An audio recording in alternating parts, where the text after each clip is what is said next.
నర్సంపేట సమీపంలోని అశోక్నగర్ గ్రామం శివాలయం కూల్చివేత గురించి ఈ మధ్యన వార్తల్లో ప్రసిద్ధికెక్కింది.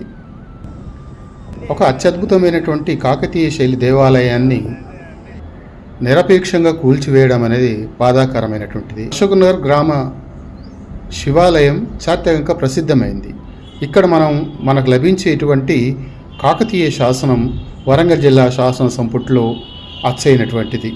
అట్లాగే ఈ annual report on epigraphy of 1965 ఏపీలో అశోక్నగర్ మట్టికోటలోని శివాలయంలో ఒక స్తంభం మీద 2 పంక్తుల శాసనం ఉందని రాయబడింది.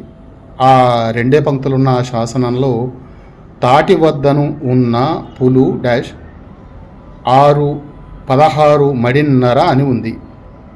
అయితే ఆ చరిత్ర పరిశోధకుడు అరవింద్ ఆర్య పర్యటనలో భాగంగా ఈ శివాలయాన్ని సందర్శించి అక్కడే స్తంభం మీద ఉన్న మరొక శాసనం ఫోటోలు తీసి పంపినప్పుడు అదే సమయంలో తాను ఆ గుడితండా శాసనాన్ని కూడా వెలుగులోకి తెచ్చాడు. ఈ 2 శాసనాలకు పోలికలు ఉన్నాయి. అశోక్నగర్ శాసనంలో పేర్కొనబడ్డటువంటి వికృతినామ సంవత్సరం ఆధారంగా అది గణపతి దేవుని కాలంలో శాలివాహన శకం 1151 అంటే క్రీస్తు శకం 1232 ఫిబ్రవరి 7వ తేదీన వేసిన శాసనం అది.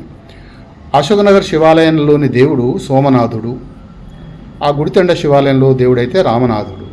అశోక్నగర్ శాసనంలో భక్తుడు మైలిశెట్టి కొడుకు అప్పిశెట్టి తన ఆరోగ్య ఐశ్వర్యాభివృద్ధుల కోసం దేవుని నిత్య దీపారాధన నిమిత్తం పల్లెం కొరకు 2 మాడలు ఇచ్చినాడు.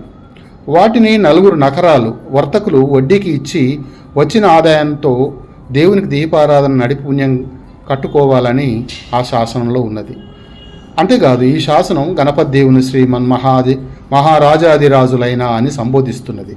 గుడితండా శాసనం గణపతి దేవుని రాజగజకేసరిని ప్రస్తుతించింది. ఈ 2 శాసనాలు గణపతి దేవుని కాలం నాటివి. ఈ 2 పొరుగు గ్రామాల శాసనాలు. ఇట్లాంటి అత్యద్భుతమైన చారిత్రక విశేషం ఉన్నటువంటి ఈ దేవాలయాన్ని కూల్చివేయడం శోచనీయం, చాలా బాధాకరం కూడా. తిరిగి గుడిని నిలబెడతామంటున్నారు, చాలా సంతోషం. కానీ అది పూర్వపు స్థితిలోనే దాన్ని పునర్నిర్మాణం చేయాలని కొత్త తెలంగాణ చరిత్ర బృందం కోరుతున్నది.